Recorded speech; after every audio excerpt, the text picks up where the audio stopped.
Senator Mark Kelly of the great state of Arizona. Turns out he has massive ED. And no, I don't mean that. I mean Elon. Where are we going with this? Okay. He has Elon derangement syndrome. This is Mark Kelly. So Mark Kelly, if you remember, just to set the stage a little bit, Senator Mark Kelly, who enjoys a 93% lifetime rating from the League of Conservation Voters, climate change activist, massive supporter of the Inflation Reduction Act, which was terrible, mandating electric vehicles. He served on the Energy, Natural Resources, Environment, Public Works committees, really made a name for himself as the astronaut who loves the Earth. He touted massively that he was one of the first to purchase an electric vehicle because he's going to save the planet, and Greta Thunberg loves him. Mm-hmm. Turns out he does not love the planet as much as he hates Elon. Here he is. He's saying, I'm getting rid of my Tesla and I am buying. Now you just roll the tape. Worth playing in its entirety how ridiculous this whole thing is. Please. Hey folks, it's Mark Kelly here in Washington, driving to work for the last time in my Tesla. When I bought this thing, I didn't think it was going to become a political issue. Every time I get in this car, you thought it was a moral issue at the 60 time. 60 days or so, it reminds me of just how much damage Elon Musk and Donald Trump is doing to our country. Talking about slashing Social Security, cutting healthcare benefits for poor people, for seniors. It's one bad thing after the next. He's firing veterans. I'm a veteran, so I have a really hard time driving around in this thing. So I think it's time for an upgrade today. So this is going to be my last trip in this car. There were some things I really liked about it. There are things I didn't like about it. So brave. But that doesn't matter. Hashtag brave. What matters is, doing the right thing. I think it's you think he's going to switch to a Volkswagen?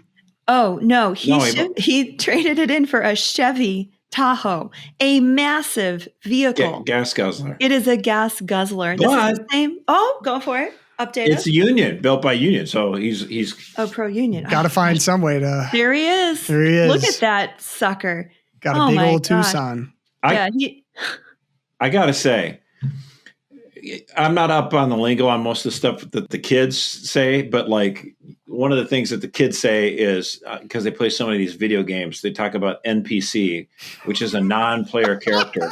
And that is Senator NPC right there. He's a guy like most nameless, faceless, boring.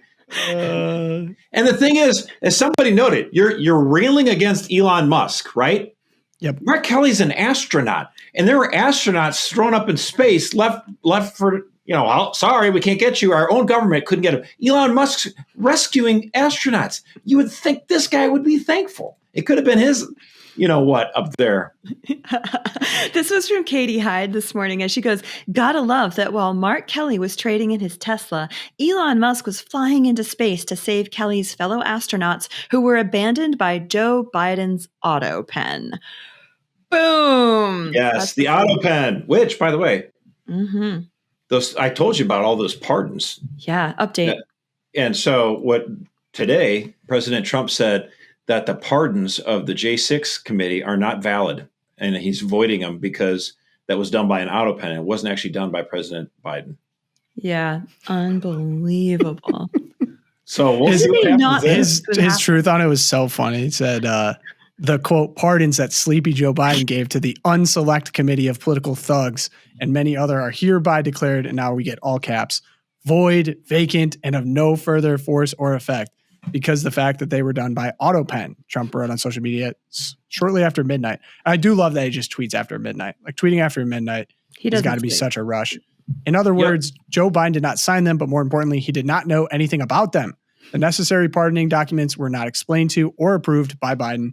He knew nothing about them, and the people that did them may have committed a crime. That would be and it's also Trump loves having fun on social media. So he actually shared a graphic on his social media of the photos of the previous, last few presidents. One obviously of himself, Donald Trump, and then now the current president, Donald Trump. And the photo in between, instead of Biden, it's just the auto pen. It's not even an image of Biden I saw himself. That. I think JD Vance retweeted it. So he's got a point. Like, that was actually going to be mine. He has a point. We have examples of staffers signing things on his behalf that he knew nothing about. Speaker Johnson talked about that. Right. It's a fact at this point that it happened at least one time. So yeah, of course people are freaking out. They're like, this is so unconstitutional. You can't just declare that. And I was like, did everyone forget the last day in office when Joe Biden just declared that the Equal Rights Amendment was law? Like, isn't that the new precedent? You can just tweet out stuff and it becomes law depending on which side of the aisle you're on. Yeah, and Georgetown Law was like, amazing, we have a new amendment. Good job, Georgetown Law.